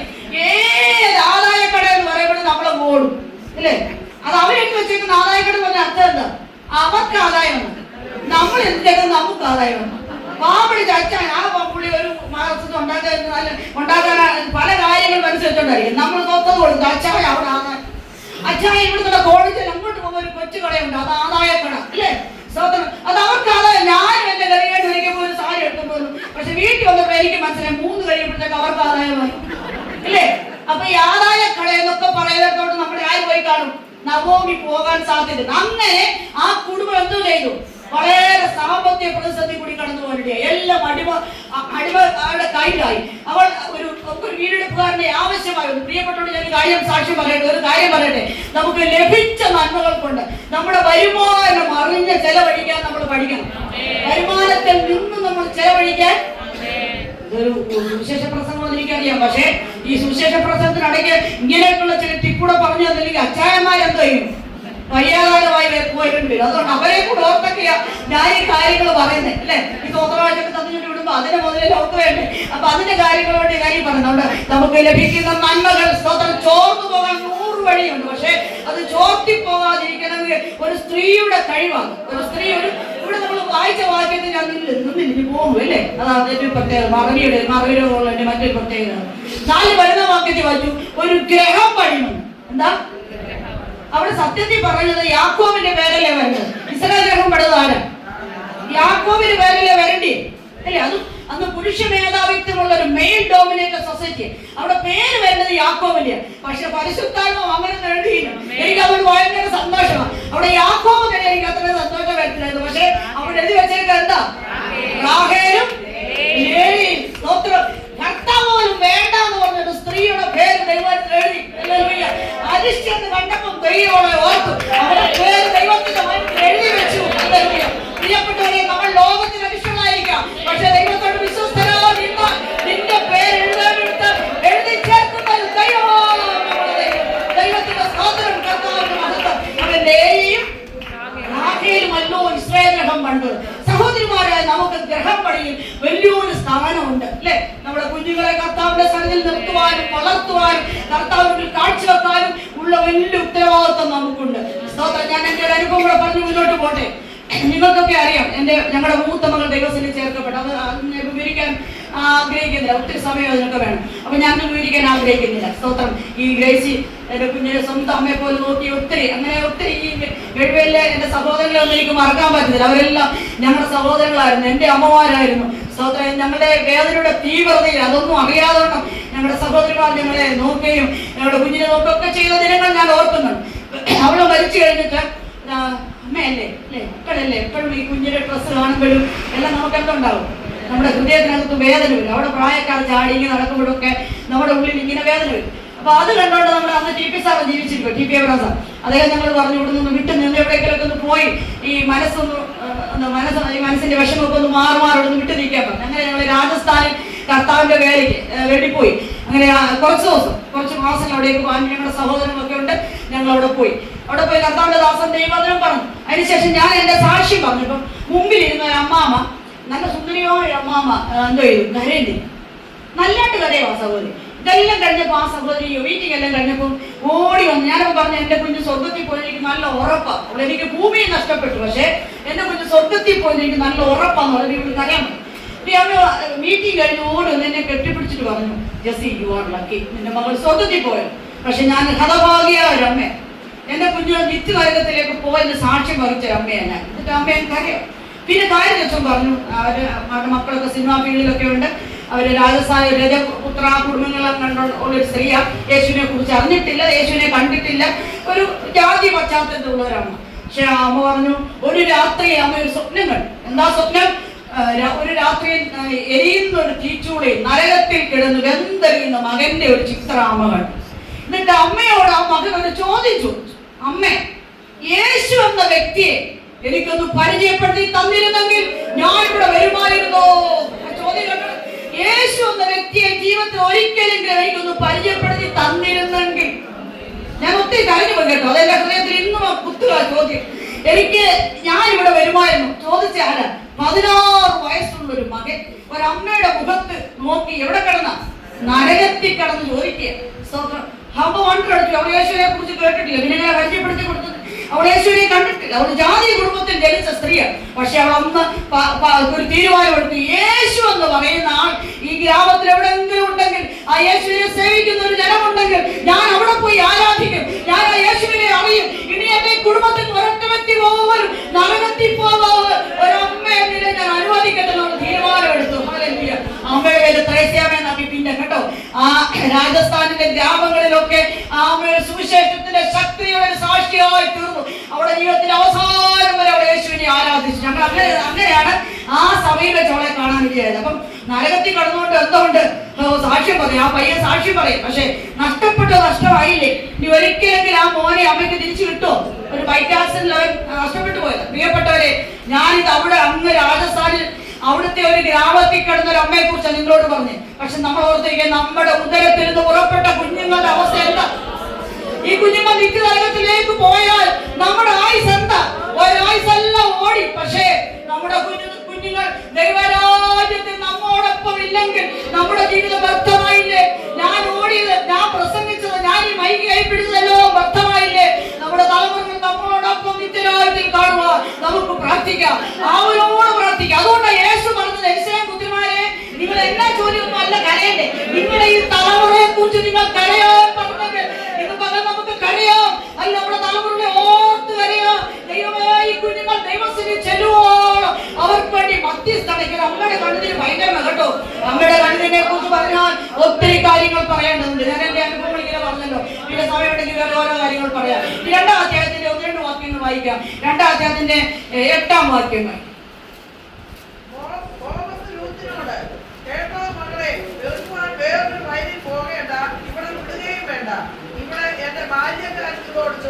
കണ്ടോ, അതാ ഞാൻ പറയുന്നത്, ഇവിടെ കരുതുന്ന ഒരു വയല. ഈ വയലിൽ എന്തുണ്ട്? എല്ലാം കരുതിയിട്ടുണ്ട്. ഈ വയലിലേക്ക് കർത്താവിന്റെ വേലയ്ക്കോ നിങ്ങളെ വിളിച്ചു ഓർത്ത് നമുക്ക് ദൈവത്തിന് സ്തോത്രം ചെയ്യാം. സ്തോത്രം, സ്തോത്രം, സ്തോത്രം. ഈ വയലെന്താ? കരുതുന്ന വയല. ഇപ്പോൾ വന്നേക്കുന്നത് നല്ല ബോസിന്റെ വയലിലേക്ക്. ആ വയൽ അവർക്കുള്ളതെല്ലാം കരുതിയിട്ടുണ്ട്. ഞാൻ റെഡിമെയ്ഡ് ഒരു കാര്യം പറഞ്ഞു, ഈ ഷുഡ് ബി റിച്ച് എന്ന് പറഞ്ഞു. വീണ്ടെടുക്കത്തക്കവണ്ണം അവനാരോ സ്തോത്രം റിച്ച് ആയിരിക്കണം. നമ്മുടെ റെഡിമർ ആരാ? നമ്മുടെ വീണ്ടെടുപ്പുകാരനാരാ? ദൈവത്തിൽ കാട്ടിട്ടു. ദൈവത്തിൽ പറഞ്ഞിരിക്കുന്നു, നമുക്കൊരു വീണ്ടെടുപ്പുകാരനുണ്ട്. ആ വീണ്ടെടുപ്പുകാരൻ ആവാണ്. അത് എന്നെ സ്നേഹിച്ച് സ്വർഗ്ഗം വിട്ട് താഴെഭൂമിയിലേക്ക് വന്ന വ്യക്തിയെ കുറിച്ച് നിങ്ങൾ കേട്ടിട്ടുണ്ട്. മാറാമൺ കൺവെൻഷനിൽ വന്ന് ദൈവത്തിന്റെ വചനം സംസാരിക്കുകയും തന്റെ സാക്ഷ്യം പറയുകയും പിന്നെന്താ അവിടുന്ന് കൊണ്ടുവന്ന് കുറച്ച് സ്റ്റോണൊക്കെ ഇങ്ങനെ കാണിച്ചു. അന്ന് ഞാനും പോയിരുന്നു. ഞാൻ 85 അന്ന് ബന്ധപ്പെട്ടൊന്നും വന്നില്ല. അന്ന് വർത്തമാനപ്പള്ളി നിൽക്കുന്ന സമയമായതുകൊണ്ട് ഞാനും പോയ കൺവെൻഷനിൽ അദ്ദേഹത്തെ നേരിട്ട് കണ്ടു. പിന്നെ ഞാൻ ചോദിച്ചു, എന്റെ ഭർത്താവ് പറഞ്ഞു അദ്ദേഹം പോയി കണ്ടു. അപ്പൊ ഞങ്ങൾ രണ്ടുപേരായിട്ട് സാക്ഷികളുണ്ട്. അപ്പൊ ഞങ്ങൾ ഇതൊക്കെ പോയി ഇങ്ങനെ കണ്ടു. അങ്ങനെ കണ്ട സമയത്ത് അദ്ദേഹം ഈ കാര്യങ്ങളൊക്കെ പറഞ്ഞു ഓരോരുത്തരൊക്കെ അദ്ദേഹത്തോട് ചോദിച്ചു. ഓരോ പത്രത്തിന്റെ എഡിറ്റേഴ്സ് ഒക്കെ വന്ന് ചോദിച്ചു, പിന്നെയുള്ള പ്രസ് മീറ്റിലൊക്കെ ചോദിച്ചു. അദ്ദേഹം താങ്കൾ അവിടെ പോയി കാല് കുത്തിയപ്പോ, ചന്ദ്രനിൽ പോയി കാല് കുത്തിയ 8ാമത്തെ വ്യക്തി. അപ്പൊ ചന്ദ്രനിൽ കാല് കുത്തിയപ്പോ ഭയങ്കര സന്തോഷം തോന്നിയില്ലേ? അതൊരു അത്ഭുതമല്ലേ എന്ന് ചോദിച്ചു. ആ ദൈവമനുഷ്യൻ പറയാം, ഞാൻ ചന്ദ്രനിൽ പോയി കാല് കുത്തിയത് സന്തോഷമായിരുന്നു, എനിക്ക് ശരിയാണ്, പക്ഷെ അത് അത്ഭുതമായിട്ട് ഞാൻ കരുതുന്നില്ല. ഞാൻ ജീവിതത്തിൽ കണ്ടു ഏക അത്ഭുതം സ്വർഗത്തിന്റെ വടിമകുടമായ യേശു കർത്താവ് സ്വർഗത്തിന്റെ മഹിമ വിട്ട് താണഭൂമിയിലേക്ക് ഇറങ്ങി വന്നു. അവന്റെ പാദം ഈ ഭൂമി സ്പർശിച്ചു എന്നുള്ളത് ഒരു അത്ഭുതമാണ് അല്ലേ? സ്വന്തം ആ പാലസിന് തെരുവിലുള്ള ഫിഷർമാരുടെയും മുക്കുവന്മാരുടെയും മീൻ പിടിക്കുന്ന നാറ്റുമുള്ള അവരുടെ സ്വന്തം ഭവനത്തിലേക്ക് പോയി കിടന്നു, അവരുടെ ആഹാരം കഴിച്ചെന്നു, അവരുടെ തെരുവീതിൽ കൂടി നടന്നു, ഒരു ശമരിയാക്കാരത്തിയോട് ദൈവത്തിന്റെ മർമ്മം പറഞ്ഞു കൊടുത്തെന്നു, ഒരു 12 വർഷക്കാലം രക്തസ്രാവബാധിത സ്ത്രീയെ സൗഖ്യമാക്കിയെന്നു, ഒരു കുഷ്ഠരോഗിയെ പെട്ടെന്നൊക്കെ പറയുന്നു. അത് അത്ഭുതമായി നിങ്ങൾക്ക് തോന്നില്ലേ? അതൊരു അത്ഭുതമാ പ്രിയപ്പെട്ടവരെ. അവന്റെ പാദം ഈ ഭൂമിയിൽ പതിഞ്ഞു എന്നുള്ളത് ദൈവത്തിന് സ്തോത്രം. അത്ഭുതങ്ങളിൽ അത്ഭുതമാ, അത് അത്ഭുതമാ, സ്തോത്രം. അത് മഹാത്ഭുതമാ. അത്ഭുതമല്ലേ നമ്മയൊക്കെ ഇങ്ങനെ ആക്കി തീർത്തത്, സ്തോത്രം. അപ്പൊ നമ്മുടെ വീണ്ടെടുക്കുവാനായ സ്വർഗത്തിന്റെ സർവ്വമനാവശ്യമായവൻ, റിച്ചായവൻ താണഭൂമിയിലേക്ക് നമ്മളെ തേടി വന്നു. ഒരു ലേഖനത്തിൽ വായിക്കുക, മഹാസമ്പന്നനായവൻ നമ്മൾ നിമിത്തം ദരിദ്രനായി തീർന്ന കൃപ നിങ്ങൾ അറിയുന്നുവല്ലോ. എന്തൊരു കൃപയല്ലേ! പാവിയായ എന്നെ തേടി വന്നു. ഷാദിന്റെ അടിമത്തിലായിരുന്ന പാവിയായ എന്നെ തേടി ദൈവം വന്നു എന്നുള്ളത് അല്ല. ഒരു റോമാലേഖനം ഇങ്ങനെ വായിക്കുന്നു, സ്വന്തം തന്നെ ആദരിക്കാതെ നമുക്ക് എല്ലാവർക്കും വേണ്ടി ഏൽപ്പിച്ചു കൊടുത്തവൻ അവനോട് കൂടെ സകലവും നൽകാതിരിക്കുമോ? ഇതൊരു സ്നേഹമാണ് അല്ലേ? സ്നേഹത്തിന് വേണ്ടി കൊതിക്കുന്നവരാണ് നമ്മള്. അച്ഛൻ എന്നെ സ്നേഹിക്കുന്നില്ലെന്ന് പറഞ്ഞത് ഒരു കംപ്ലൈന്റ്. പക്ഷെ ഇവിടെ നമ്മൾ കംപ്ലൈന്റ് ഇതുപോലെ സ്നേഹിച്ച ആരെയും ഉണ്ടോ? സ്വന്തം ജീവൻ തന്നല്ലേ സ്വന്തം. ഈ ഇവിടെ റെഡീം ചെയ്തത് അവിടെ വസ്തു സമ്പത്ത് കൊടുത്തത് അല്ലെ, നഷ്ടമായ പൈസയൊക്കെ കൊടുത്താണ് അവളെ റെഡീം ചെയ്തത്, വീണ്ടെടുത്ത്. പക്ഷേ ഈ വീണ്ടെടുപ്പാനും വീണ്ടെടുത്ത് എങ്ങനെ? ഓ പറഞ്ഞേ, സ്വന്തം രക്തം നൽകി, സ്വന്തം ജീവൻ നൽകി, സ്വന്തം ശരീരം എനിക്ക് വേണ്ടി നൽകി. ആ പ്രാണപ്രിയൻ അവൻ എന്നെ സ്നേഹിച്ചു, ജീവൻ തന്നു. വിലയേറിയ രക്തം അതിനെ അശുദ്ധമാക്കല്ലേ? നമ്മളെ ശുദ്ധീകരിച്ച വിശുദ്ധ രക്തത്തിനായി ദൈവത്തിന്റെ വിശുദ്ധ മതങ്ങൾക്കായി നമുക്ക് ദൈവത്തിന് സ്വാതന്ത്ര്യം. അപ്പൊ നമ്മളെ വീടെടുത്ത് മഹാതരമായി. രണ്ടാമത്തെ നമ്മുടെ ഏറ്റവും അടുത്ത ചാർച്ചക്കാരനാകണം. എബ്രായലേഖനത്തിലേക്ക് മടങ്ങി വരുമ്പോൾ 2:14 വാക്യത്തിൽ വായിക്കുക, അവൻ നമ്മോട് സദൃശനാകേണ്ടത്. ഒരിക്കലും ദൈവത്തിന് നമ്മളെ വിടുവിക്കാൻ കഴിയത്തില്ല, ദൈവമായി അവിടെ ഇരുന്നാൽ. അപ്പൊ ദൈവം എന്ത് ചെയ്യുന്നറിയാമോ? ദൈവം നമ്മോട് സദൃശ്യനായി അല്ലേ? എബ്രായർ 2:14 വാക്യത്തിൽ വായിക്കുന്നത്, അവൻ നമ്മോട് സദൃശ്യനായി തീരേണ്ടതിന് പാപത്തിന്റെ ഈ ജഡമെടുത്തു. ഹല്ലേലൂയ. മനുഷ്യത്വത്തിൽ വന്നു നമ്മളോട് സദൃശ്യന്മാരായി തീർന്നു. ദൈവത്തിന്റെ സ്തോത്രം. എന്തിനാ? എന്നെ വിടുവിക്കുവാൻ. ഹല്ലേലൂയ. അതുകൊണ്ട് കർത്താവ് നമ്മുടെ നിയറസ്റ്റ് കിൻസ്മാൻ ആയി, ഏറ്റവും അടുത്ത ചർച്ചക്കാരനായി അവൻ വന്നു. ഒരു മറിയുടെ ഉദരത്തിലൊക്കെ ചുരുങ്ങിയെന്ന് പറയുമ്പോൾ ഇതൊക്കെ ഭയങ്കര സംഭവം കേട്ടോ. സ്വർഗത്തിന്റെ മണിമകൾ, സ്വർഗത്തിന് തന്നെ അടക്കാൻ കഴിയാത്ത ഈ സ്വർഗത്തിന് അടങ്ങുവാന്ന ശലോമോൻ ചോദിക്കുക. അങ്ങനെയുള്ള തമ്പുരാൻ ഒരു മറിയുടെ ഉദരത്തിനകത്തൊരു ചെറിയ കുഞ്ഞായി ഒരുങ്ങുന്നൊക്കെ പറയുമ്പോൾ നമുക്ക് വേണ്ടി ആയിരുന്നു. ഈ പന്തപ്പാടുകളെല്ലാം ഇങ്ങനെ എന്നെ സ്നേഹിച്ച ഒരു പ്രാണപ്രിയ. അതുകൊണ്ട് സഹോദരന്മാരോട് ഈ രീതിയിൽ എനിക്കൊരു ആവേശമുണ്ട്. ഒറ്റ സഹോദരന്മാരെ വീടിച്ചെടുക്കുന്നത് എന്നെ സ്നേഹിക്കാൻ ആരുമില്ലേ, എനിക്ക് ആരുമില്ലെന്ന് നീ പറയില്ല. അച്ഛൻ കേൾക്കാനൊക്കെ പറയുന്നു, പക്ഷെ കേട്ടിട്ടും വലിയ കാര്യമൊന്നും ഇല്ല. അങ്ങനെ പറഞ്ഞുകൊണ്ട് വലിയ കാര്യമുണ്ടോ? ഒരു കാര്യമില്ല. അതേസമയം അച്ഛനെ അങ്ങോട്ട് അച്ഛനെ മനസ്സിലാക്കണം, ഇവർക്ക് ഒരു ആരോ ഉണ്ട്, ഇവിടെ പുറകിൽ ആരോ ഉണ്ടെന്ന് പറയത്തക്കോണം നല്ല ചാമ്പൂടെ നിൽക്കണം. ദൈവത്തിന് നമുക്കാരുണ്ട്? പ്രാണൻ തന്ന പ്രാണപ്രിയൻ അല്ല, ജീവൻ തന്ന പ്രാണപ്രിയൻ. വിലപ്പെട്ട വായു പറയണ്ടേ? ആരുണ്ട്? സ്തോത്രം. ഇനി ഇങ്ങനെ ആരുണ്ട്? എനിക്ക് യേശുണ്ട്. ആരും ഇല്ലെങ്കിൽ എനിക്ക് ആരുണ്ട്? യേശുണ്ട്. സ്തോത്രം. പലർക്കും അച്ഛന്മാരെല്ലാം ഗൾഫിലല്ലേ, ഇനി ഇവിടെ എന്താ പിന്നെ പറഞ്ഞിട്ടൊന്നും വലിയ കാര്യമുണ്ട്. അതുകൊണ്ട് നമുക്ക് എപ്പോഴും സമീപസ്ഥനായ ഒരു കർത്താവ്, ആ കർത്താവിൽ നമുക്ക് ചാരാം. ദൈവത്തിന്റെ സ്തോത്രം. പ്രിയപ്പെട്ടവർ, ഇങ്ങനെ നല്ലൊരു വീടെടുപ്പുകാരൻ നമുക്ക് മാത്രമല്ല, അവന് മനസ്സും വേണം അല്ലേ? മറ്റേ വീടെടുപ്പുകാരൻ പറഞ്ഞെനിക്ക് മനസ്സിലുണ്ടോ? പക്ഷെ ഈ വീടെടുപ്പുകാരന് ആ ക്രൂശിലോട്ട് നോക്കി അറിയാം. ഓരോ കുട്ടികളെ തുടങ്ങുമ്പോൾ പറയാം, എനിക്ക് മനസ്സുണ്ട്, നീ ശുദ്ധമാകാനാ പറഞ്ഞു. അപ്പൊ മനസ്സലിവിന്റെ ഒരു നല്ല കർത്താവ് നമുക്കുണ്ട്. ഇതൊരു മനസ്സലിവ് കേട്ടോ. ക്രൂശിലോട്ട് നോക്കി അറിയാം മനസ്സലിവ്. അതൊന്നും വിവരിക്കാൻ എന്റെ മുന്നിൽ സമയമില്ലാത്ത ഞാനൊക്കെ വിടുക. ഇത്ര മനസ്സലിഞ്ഞ ഒരു ദൈവം നമുക്കുള്ളത് കൊണ്ട് ഈ പ്രാണപ്രിയനെ സ്തുതിക്കുക. അപ്പൊ പ്ലേസ് ഓഫ് പ്രൊവിഷൻ. ദൈവത്തിന്റെ ഈ വയൽ എന്നുണ്ട് നമ്മൾ ഈ വയൽ വന്നാൽ പിന്നെ പേടിക്കണം കേട്ടോ. കർത്താവിന്റെ വേലിലൊക്കെ ഇരിക്കുന്ന സഹോദരന്മാർക്ക്, ദൈവമക്കൾക്ക്, സഹോദരിമാർക്കൊക്കെ അറിയാം. നമ്മൾ ഒത്തിരി ബുദ്ധിമുട്ടി കൂടി ഞെരുക്കത്തിൽ കൂടെ ഒക്കെ ആകും. പ്രത്യേകിച്ച് ശാലോന്റെ ഒരു പ്രത്യേകത എന്ന് പറഞ്ഞു കഴിഞ്ഞാൽ സ്വന്തം അവരെ വേറെ എടുത്തുകൊണ്ട് കൊടുത്താലും ശാലോന് സ്വന്തം വെച്ചെടുത്തില്ല. അങ്ങനത്തെ ഒരു പ്രത്യേകത ഉണ്ട്. അതേസമയം മറ്റു സ്ഥാനങ്ങളിലൊക്കെ അവരുടെ ദൈവദാസന്മാരെ നല്ലതായിട്ട് മാനിക്കും. പക്ഷെ നമ്മുടെ ദൈവത്തെ പഠിച്ചു വെച്ചാൽ എന്താണെന്നറിയാം, അവർ വേറെ പേര് കേൾക്കുന്നിടത്തൊക്കെ ഓരോന്നും കൊണ്ട് കൊടുക്കും. പക്ഷെ ഇവിടുത്തെ എനിക്കറിയാം, ഞാൻ ഈ ശുശ്രൂഷയിലൊക്കെ നിൽക്കുന്ന ഒരാളാണ്. എനിക്കറിയാം. അതുകൊണ്ട് നമുക്കിതൊന്നും അങ്ങനെ നമുക്ക് വലിയ പരിപാടിയൊന്നും നമുക്ക് അങ്ങനെ കിട്ടത്തില്ല. പക്ഷേ നമ്മൾ സ്വർഗത്തിലേക്ക് നോക്കിക്കേ, നമ്മളെ പിടിച്ചിറക്കിയ ഒരു ദൈവമുണ്ട്. ഈ വഴി നമ്മളെ വഴിയാകാരമാക്കുന്നവരല്ലോ, നമുക്ക് വേണ്ടി കരുതുന്ന ഒരു ദൈവമുണ്ട്. ചേർന്ന് പറ, അവൻ നിങ്ങൾക്കായി കരുതാതെയോ. നിങ്ങളുടെ സകല ചിന്ത ഗുണങ്ങളും അവന് വിട്ടുകൊള്ളി. പ്രിയപ്പെട്ടവരെ, അങ്ങേ തലയ്ക്ക് വരെ കൊണ്ടെത്തിക്കാൻ കഴിയുന്നവനാണ് കേട്ടോ. പ്രൊവിഷന്റെ ഒരു ഫീൽഡ്. രണ്ടാമത്തെ ഫീൽഡ് ഓഫ് സെക്യൂരിറ്റി. സോ അടുത്ത വാക്കിൽ പറയുക, ഈ ബോധസുഖം പറയാം, അവള് അതിന് പൊട്ടിക്കോട്ടെ, നമ്മുടെ ബാല്യക്കാർ നമ്മളെ തുടരുന്നു. അപ്പൊ ഉണ്ട് ഈ ഫീൽഡിൽ എല്ലാം ഉണ്ടെന്നേ, എല്ലാ പീഡനങ്ങളും പ്രയാസങ്ങളും പ്രതിസന്ധികളും ഒക്കെ ഉണ്ട്. ഉയരോടൊക്കെ നമ്മൾ വേല ചെയ്യുന്നത് അല്ല. പണ്ട് കൊതു പറഞ്ഞു കേട്ടുണ്ട്, സ്വതന്ത്രം കൊതുവിന്റെ ഭാര്യയോട് സ്വതന്ത്രം കഞ്ഞി കുടിച്ചോ, ഞാൻ വരുമെന്ന് ഉറപ്പൊന്നുമില്ലെന്ന് പറഞ്ഞ പോലെ സുവിശേഷകൻ തിരിച്ചു ചെല്ലുന്നൊന്നും ഉറപ്പൊന്നുമില്ല അല്ലേ. തിരിച്ച് നമ്മൾ ചെല്ലുന്ന ഉറപ്പില്ല. സുവിശേഷകാരിക്കൊക്കെ പോയി കഴിഞ്ഞാൽ പിന്നെ പ്രത്യേകിച്ച് നോർത്ത് ഇന്ത്യക്കൊക്കെ പോയി തിരിച്ചു വരുന്നൊരു ഉറപ്പുണ്ട്. ഉറപ്പൊന്നുമില്ല. അങ്ങനെയൊക്കെ ഉള്ളവരെ അച്ഛന്മാരെ വീണാവും സ്വതന്ത്രം. പക്ഷേ പ്രിയപ്പെട്ടവരെ, ഏത് ജീവിതത്തിന്റെ സാഹചര്യങ്ങളും നമ്മളെ ശക്തീകരിക്കുന്ന ഒരു ദൈവമുണ്ട്, കരുതുന്ന ഒരു ദൈവമുണ്ട്. നമുക്ക് വേണ്ടി, നമ്മുടെ തലമുറകൾക്ക് വേണ്ടി തലമുറിക്കാതെ ജീവിക്കത്തക്കതെല്ലാം ഈ ഭൂമിയിൽ തരാൻ ദൈവത്തിന് കഴിയും. ഈ മൂന്നാമത്തെ അധ്യായം എനിക്ക് ഭയങ്കര സന്തോഷമുള്ള അധ്യായം. It's A field of rest. അവിടെ മൂന്നാം അധ്യായം കാണുന്നത് ഈ കടവെട്ടി കിടക്കുന്നതൊന്നുമായിട്ടല്ല. പിന്നെന്താ ഒന്ന് പറഞ്ഞേ, ഉടമസ്ഥയാകുന്ന അവള് കിടക്കുന്ന എവിടാ? ബോസിന്റെ കാൽക്കൽ കിടക്കുക അല്ലേ സ്വന്തം. പക്ഷെ ഇതുവരെ വയലിൽ കൂടെ ഒക്കെ പോയപ്പോ അവർക്കൊരു പ്രവാളം ഒന്നുമില്ല, കുടിക്കുകയും വേണ്ടായിരുന്നു, സ്പ്രേ അടിക്കുകയൊന്നും വേണ്ട. പക്ഷെ ഇങ്ങോട്ട് നോക്കിയേ, ഈ നല്ല സ്വന്തം നല്ല ഭയങ്കരമായിട്ട് പ്രസക്തി ഞാൻ കേട്ടിട്ടുണ്ട്. ദൈവത്തിന്റെ സ്തോത്രം. തൈലം പൂശിന്നൊക്കെ പറയുമ്പോൾ ജേക്കസാറിന്റെ മുഖമൊക്കെ ഒന്ന് കാണുമായിരുന്നു. ദൈവത്തിന്റെ സ്തോത്രം.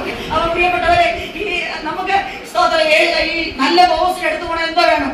കുളിക്കണം, വസ്ത്രം മാറണം, തൈലം പൂശി സ്തോത്രം. ഇതൊക്കെ നമ്മുടെ അമ്മ ഈ നവമി പറഞ്ഞു കൊടുത്ത ട്രിക്ക്. ഇങ്ങനെയൊക്കെ പറഞ്ഞു കൊടുക്കണം മരുമക്കളോട് അല്ലേ. ഒരു സ്പ്രേ ഒക്കെ വാങ്ങിച്ച് അടിക്കണം എന്നൊക്കെ പറയണം. അങ്ങനെയൊക്കെ പറയുന്നത് ആരാ ഉള്ളേ? നമ്മളിനി അമ്മായിമൊക്കെ ആവുകയല്ലേ അല്ലേ. നമ്മൾ ആ ഫീൽഡിലേക്കൊക്കെ വരിക, നമ്മളിത് പഠിക്കണം. എന്റെ ചെറുക്കൻ എനിക്ക് ഒരു ക്ലാസ് എടുക്കാറുണ്ട് സ്വന്തം എങ്ങനെ ഒരു നല്ല അമ്മായിമയാണ്. അപ്പൊ നമ്മളെന്താ വേണം? നമ്മളെ ജീവിച്ചിരിക്കുമ്പോ ഒരു നല്ല അമ്മാവിമ്മയൊക്കെ ആകുമ്പോ ട്രെയിനിങ് എടുക്കണം അല്ലെ. നമുക്ക് വീട്ടിൽ തിരിച്ചു കൊടുക്കാൻ പോകല്ലേ. പിന്നെന്താ നല്ല ഇവിടെ നല്ലൊരു നവമിയെ കുറിച്ച് പറഞ്ഞേക്ക് എന്തോ അമ്മാവിമ്മയല്ലേ. അതുകൊണ്ടായിരുന്നെങ്കിൽ സത്യമായിട്ട് നമ്മുടെ റീജിയന് അവാർഡ് കൊടുത്തത് അത്ര നല്ലൊരു അമ്മ. അങ്ങനെ ഇവിടെ അങ്ങനെ ആളിലൊക്കെ ഉണ്ടെങ്കിൽ അങ്ങനെ ആയിക്കോണം. സ്വതന്ത്രം നമ്മള് ഒരു നല്ല അമ്മയാകാൻ, നല്ലൊരു ഭാര്യയാകാൻ, സ്വതന്ത്രം നല്ലൊരു അമ്മാവി അമ്മയാകാൻ, പിന്നെന്താ നല്ലൊരു വല്യമ്മച്ചിയൊക്കെ ആകാനുള്ള വചനം ഈ നവമിയിലുണ്ട്. അതൊക്കെ നമ്മൾ ഏറ്റെടുക്കും. നല്ല വെർച്വസ് വുമൺ, നല്ല നോബിൾ വുമൺ. അവളെ കുറിച്ച്, മരുമോളെ കുറിച്ച് ഏതൊരു അമ്മായിമാര് സാക്ഷ്യം പറഞ്ഞ് നമ്മൾ കേട്ടിട്ടുണ്ട് ഉണ്ടോ? പക്ഷെ ഇവിടെ നോക്കിയേ, ഉത്തമ സ്ത്രീ എന്നാ പറയുന്നത്. എന്താ പറയുന്നത്? വാക്യം ഒത്തിരി എടുക്കാനുണ്ട് കേട്ടോ. സമയം ജിഷ പറയുന്നത് നോക്കുന്നുണ്ട്, ഞാനൊന്നും ആദ്യം വരയിടുന്നില്ല. അങ്ങനെ ഉത്തമ സ്ത്രീ, ഉത്തമ സ്ത്രീ. ഇനി ആരൊക്കെയാ പറയുന്നത്? ബോവസ് പറയാ ഉത്തമ സ്ത്രീ അല്ലെ. മരുമോൾ പറയാ, അമ്മായിയും പറയാ ഉത്തമ സ്ത്രീ. പട്ടണവാദിക്ക് 4-ാം തീയതി കാണും, 4-15 പട്ടണവാദിക്കുണ്ട്. ആൾക്കാർ പറയുക ഇവള് ഉത്തമ സ്ത്രീ. നമ്മൾ ഇങ്ങനെ ഈ റീജിയനിൽ ഈ കൺവെൻഷൻ വെച്ചതിന്റെ പ്രധാന ഉദ്ദേശം നമ്മൾ ഉത്തമ സ്ത്രീകളാകണം അല്ലെ. നമ്മൾ ആരാകണം? നമ്മുടെ പിള്ളേർ പറഞ്ഞു ഇതുപോലൊരു അമ്മ, ഈ അമ്മയുടെ പ്രാർത്ഥന എന്നെ നൃത്യം എന്ന് പറയണം അല്ലെ. സ്തോത്രം. നമ്മുടെ അച്ഛൻ പറയണം ഇതുപോലെ എനിക്ക് ഒരു ഭാര്യയെ കിട്ടിയല്ലോ എന്ന് പറയണം. സ്തോത്രം. എല്ലാവരും നമ്മളെ കുറിച്ച് നല്ല സാക്ഷ്യം പറഞ്ഞ ഇഷ്ടമില്ലേ? അതൊക്കെ ഇഷ്ടമില്ലേ? നല്ല സാക്ഷ്യം പറയിപ്പിക്കണം. അത് നല്ല സാക്ഷ്യമുള്ളവരുടെ ജീവിച്ചാലേ നല്ല സാക്ഷ്യം പറയിപ്പിക്കാൻ പറ്റത്തുള്ളൂ. സ്തോത്രം. പ്രത്യേകിച്ച് ബന്ധപ്പോസാരല്ലേ, നല്ലവണ്ണം ജീവിച്ചാൽ പോലും സാക്ഷ്യം പറയത്തില്ല. പിന്നെ അവസാനം വെച്ചേക്കോ, നമുക്ക് വീട്ടിൽ വെക്കുമ്പോൾ പറയാൻ വേണ്ടി വെച്ചേക്കാം. ജീവിച്ചിരിക്കുമ്പോൾ പറയണം. അച്ഛനെ മുത്തോട്ടൊക്കെ നോക്കി പറയാം, എന്റെ അച്ഛനെ പോലെ ഒരു പെണ്ണച്ചാനെ കിട്ടിയത് എന്റെ നല്ല കാലമെന്ന് പറഞ്ഞാൽ സത്യമായിട്ട് ഒരു 10 സാരി എടുത്തു തരും. അത് പ്രിയപ്പെട്ടവരെ, ഇതൊക്കെ ജീവിച്ചിരിക്കുമ്പോഴല്ലേ പറയണ്ടേ അല്ലയോ? നിങ്ങളുടെ പാർശ്വ ശുശ്രൂഷ എനിക്ക് അരികിലാണെന്നൊന്ന് പറയും. അത് ആ മനുഷ്യ മതത്തിൽ ഞങ്ങളുടെ പിള്ളേരൊന്നും സമയത്തുന്നു പറയണം. ജീവിച്ചിരിക്കുമ്പോൾ പറയണം. അതാണ് ദൈവദാസൻ നല്ലൊരു എന്താ പറയുന്നത്, നല്ലൊരു മോട്ടിവേഷനാ. നമ്മുടെ വല്ലപ്പോഴും ഒരു നല്ലവണ്ണോ ആരെ കുറിച്ച് പറയത്തില്ല. പക്ഷെ ഈ റീജിയനുള്ള സഹോദരിമാർ പറയണം. നമ്മൾ എല്ലാവരെ കുറിച്ച് നല്ല കാര്യം പറഞ്ഞാലോ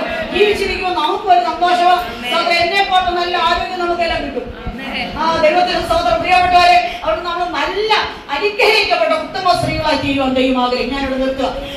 12 വരെ എടുത്തോളം പറഞ്ഞ ആ സമയത്തുള്ളിൽ നിർത്താൻ വേണ്ടി ഞാൻ ആഗ്രഹിക്കും. ഇനി 4-ാം അധ്യായത്തിലേക്ക് മടങ്ങി വന്നേ. 3-ാം അധ്യായത്തെ പറഞ്ഞിട്ടില്ലേ? 3-ാം അധ്യായത്തിൽ കാൽക്കൽ കിടക്കുക. എനിക്ക് പ്രിയപ്പെട്ടവരെ, ഒരു അനുഗ്രഹത്തിന് മുഖാന്തരം എന്താണെന്ന് അറിയാമോ? ആ പ്രാണപ്രിയന്റെ കാൽക്കൽ കിടക്കുന്നത് നമ്മുടെ ദൈവത്തിന്റെ അനുഗ്രഹം. ഹല്ലേലൂയ.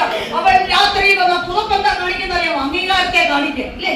ആ പുതപ്പ് ഒരു സംരക്ഷണത്തെ കാണിക്കുക, ഒരു അധികാരത്തെ കാണിക്കുക. ഹല്ലേലൂയ. ആ പുതപ്പ് അവിടെ മേൽ ഇട്ടു. ഹല്ലേലൂയ. ഈ 2-ാം അധ്യായത്തിലെ കാണുമ്പോൾ അവൾ എന്താ കതിർപ്പെറുക്കി നടക്കുന്ന ഒരു പെണ്ണ അല്ലെ? നമ്മൾ വിപ്പർക്കി എന്നൊക്കെ പറഞ്ഞ പോലെ ഉള്ളായിരുന്നു.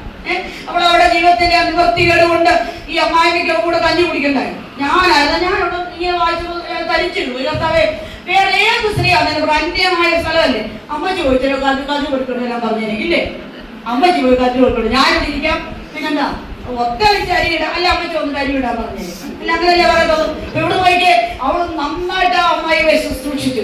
ആ മാതാവിന്റെ ശാരീരിക വേദന നമ്മൾ അറിഞ്ഞു അല്ലെ? പ്രിയപ്പെട്ടവരെ, നമ്മൾ ഇതുപോലെ മറ്റുള്ളവർക്ക് ആശ്വാസമാകാൻ. അതുകൊണ്ട് 4-ാം അധ്യായത്തിൽ പറഞ്ഞൊരു വാക്കുണ്ട്, മരണം വ്യാപരിച്ചൊരു കുടുംബമായിരുന്നല്ലോ. 4-ാം അധ്യായത്തിൽ കാണുന്നത് ഒരു അവിടെ ഒരു കുഞ്ഞുണ്ടായി. ആ കുഞ്ഞിന് ഓവേലിന് പോയിട്ട് ഇതിനെ ആഴവടിയിലാ വെച്ചേ, നവോമിയുടെ വടിയിൽ വെച്ചു. എന്നിട്ട് ആ സഹോദരിമാർ ചുറ്റുള്ളവരെല്ലാം കൂടെ പറയുകയാണ്, വാർദ്ധക്യത്തിൽ നിനക്ക് ഒരു ആശ്വാസകരും പോഷകരുമായിരിക്കും. പ്രിയപ്പെട്ടവരെ, നമ്മുടെ തലമുറ വാർദ്ധക്യത്തിൽ നമുക്ക് ആശ്വാസപ്രദരാകണം, പോഷകരാകണം അല്ലേ? അതിനെന്താ ചെയ്യണം? നമ്മുടെ ജീവിതത്തിൽ ലഭിക്കുന്ന അവസരങ്ങൾ നമ്മൾ പ്രാർത്ഥിക്കണം. കുഞ്ഞുങ്ങളെ ആത്മത്തിൽ വളർത്തണം. അങ്ങനെ വളർത്തിയാൽ ഈ കുഞ്ഞുങ്ങൾ നമുക്ക് വാർദ്ധക്യത്തിൽ ആരാകും? നമുക്ക് പോഷകരാകും അല്ലേ? അതുകൊണ്ട് നമ്മുടെ തലമുറകളെ നമുക്ക് ക്രിസ്തുവിൽ ഈ നവോമി തന്റെ കുഞ്ഞുങ്ങൾക്ക് അനുഗ്രഹിക്കപ്പെട്ട ആത്മീയങ്ങൾ പകർന്നു കൊടുത്തതുപോലെ, രൂത്ത് മാതൃകയായതുപോലെ നമുക്ക് നമ്മെ ദൈവത്തിന്റെ കാര്യങ്ങളിലേക്ക് ഏൽപ്പിച്ചു കൊടുക്കാം. ദൈവത്തിന്റെ സ്തോത്രം. ഇനി അതിന്റെ ചോദ്യം കൂടെ ചോദിക്കട്ടെ. ഈ വന്നപ്പോ ഓർത്ത് വന്നപ്പോഴാണ് ഈ രൂത്തിനെ കുറിച്ച് നമുക്കറിയാം അല്ലെ? രൂത്തിനെ കുറിച്ച്, ഈ ബോവസിനെ കുറിച്ച്. ഈ ബോവസിന്റെ അമ്മ ആരായിരുന്നു? നിങ്ങൾക്ക് ചോദ്യത്തിനൊക്കെ ഉത്തരം പറയാൻ വേണ്ടി സമയം വിട്ടു തരുമ്പോൾ ഞാൻ വെള്ളം കുടിക്കും. ആരായിരുന്നു രാഹാബിന്റെ അമ്മ?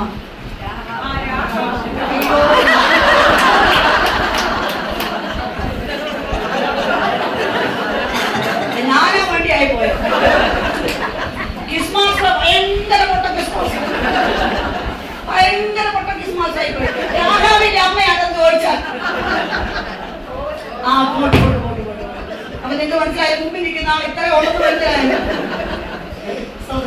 ദൈവത്തിന്റെ സ്തോത്രം. അപ്പൊ ഈ ക്രിസ്തുവിന്റെ വംശാവലിൽ ഒരു മോവാബ്യ സ്ത്രീ, മാത്യു 1:5, ഒരു മോവാബ്യ സ്ത്രീ ഈ ക്രിസ്തുവിന്റെ വംശാവലിയിലേക്ക് വന്നു കയറാൻ യാതൊരു യോഗ്യതയില്ലാത്തൊരു സ്ത്രീ. പക്ഷേ അവളെന്തോ ദൈവത്തെ അനുസരിച്ചപ്പോ അവൾ ഒരു തീരുമാനമെടുത്തു. ആ തീരുമാനം എന്തായിരുന്നു? സ്വതം നിന്റെ ദൈവം എന്റെ ദൈവം. പിന്മാറിപ്പോയപ്പോ അവള് പറഞ്ഞത് നിന്റെ ദൈവം എന്റെ ദൈവം എന്ന് പറഞ്ഞു. പ്രിയപ്പെട്ടവരെ, ഈ ദൈവത്തെ പിൻപറ്റി ഇറങ്ങിയവരായും ജീവിതത്തിന് വഴിത്താരും ഇടറിപ്പോയിട്ടില്ല, ഇടറിപ്പോകുവാൻ ദൈവം അനുവദിച്ചിട്ടില്ല. എനിക്ക് വലിയ സന്തോഷമുണ്ട്. ആ വംശാവലി 2 സ്ത്രീകൾ, യോഗ്യതയില്ലാത്ത 2 സ്ത്രീകൾ വന്നു കയറി അല്ലെ? രാഹാബിനെ കുറിച്ച് നമുക്ക് സമയം പോലും പറയാൻ പറ്റില്ല, അത്രയും കാര്യമൊക്കെ ചെയ്ത് കൂട്ടിയാണ്. പക്ഷെ അവിടെ വരെ എവിടെ വന്നു?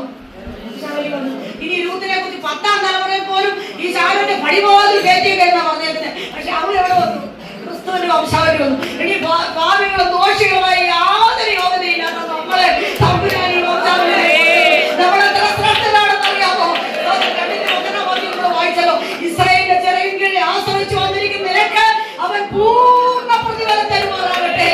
ദൈവത്തിന് സ്വന്തം. പ്രിയപ്പെട്ടവരെ, സ്വന്തം കർത്താവിന്റെ ചെറിയ കീഴിൽ ആരെല്ലാം ആശ്രയിച്ചു വന്നു അവരെ ഒന്നും വെറുതെ വിട്ടിട്ടില്ല. അതുകൊണ്ട് ബോസ് പറയാം, നിന്റെ വടിയിൽ കൊണ്ടുവരാൻ പറഞ്ഞു. നീ വെറും കൈയായി പോകല്ല.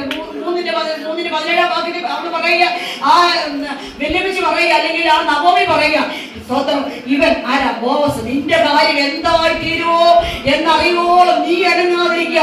നിനക്ക് വേണ്ടി പ്രവർത്തിക്കുന്ന ഒരു വീണ്ടെടുപ്പുകാരനുണ്ട്. പ്രിയപ്പെട്ടവരെ, ഒത്തിരി ഭാരമുണ്ടല്ലേ വന്ന് തലമുറകളെ കുറിച്ച് പറയാതെ ഒത്തിരി ഭാരം, കുടുംബത്തിന്റെ ഭാരം, സഭയുടെ ഭാരം, വേദനകൾ, ശരീരത്തിന്റെ ഭാരം എല്ലാം കൊണ്ടുവന്ന് നമ്മളോട് നവോമി കൊച്ചപ്പോ ഒരു നല്ല ഉത്തരവാണ്. നീ അവിടെ അനങ്ങാതിരിക്കുക. ദൈവത്തിന് വേണ്ടി നീ വെയിറ്റ് ചെയ്യുക. ദൈവസ്ഥലേക്ക് വിഷയങ്ങൾ വെച്ച് വെയിറ്റ് ചെയ്യുക. നിനക്ക് വേണ്ടി പ്രവർത്തിക്കുന്ന ഒരു ദൈവമുണ്ട്. നിനക്ക് വേണ്ടി പ്രവർത്തിക്കുന്ന ഒരു ദൈവം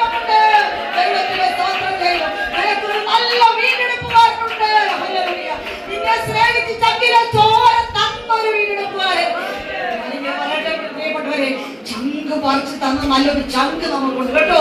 ദൈവത്തിന്റെ സ്വതന്ത്രം നമ്മൾ വേദനപ്പെടണ്ട. ഹല്ലേലൂയ. ഇവിടെ എന്താ പറയുന്നത്, രൂത്തിനെ കുറിച്ച് പറയുന്നത് അവളെ ഒരു കാന്തയാക്കുക. സ്തോത്രം. അതിവിദൂര ഭാവി നമ്മൾ കേൾക്കാൻ പോകുന്ന ഒരു കാഹളം മുഴങ്ങുക.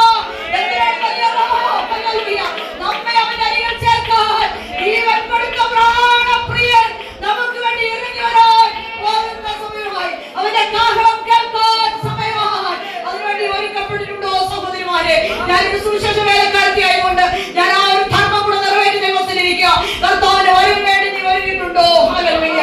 അവന്റെ കാഹളം കേൾക്കുമ്പോൾ അവനെ എതിരേൽക്കത്തക്കവണ്ണം കൊണ്ടിരിക്കുന്ന പോലെ തന്റെ കാമ്യം തന്നെത്താൻ ഒരുങ്ങിയിരിക്കുന്നു. അവൾക്ക് ശുഭ്രമായ സുനീതിയുടെ വസ്ത്രം ധരിക്കാൻ കൃപ ലഭിച്ചിരിക്കുന്നു. ഇതുവരെ ശുശ്രൂഷ അതിനായി ദൈവം ഒരുക്കമാകട്ടെ. ദൈവം നിങ്ങളെ വചനത്താൽ സമൃദ്ധമായി അനുഗ്രഹിക്കട്ടെ. ഈ വചനത്താൽ ദൈവം നിങ്ങളെ സൗഖ്യമാകട്ടെ. ഈ വചനത്താൽ ദൈവം നിങ്ങളെ നിറയ്ക്കട്ടെ.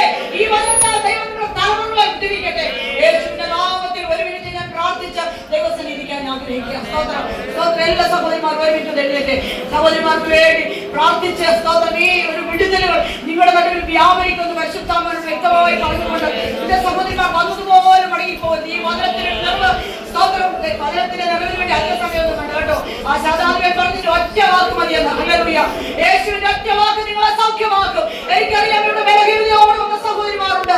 ഇതുവരെ നിങ്ങളുടെ ബലഹീനതകളും സകല വ്യാധികളും വഹിച്ച ക്രിസ്തുവിനെ നിങ്ങളെ ഏൽപ്പിച്ചു കൊടുത്തേ. എല്ലാവരും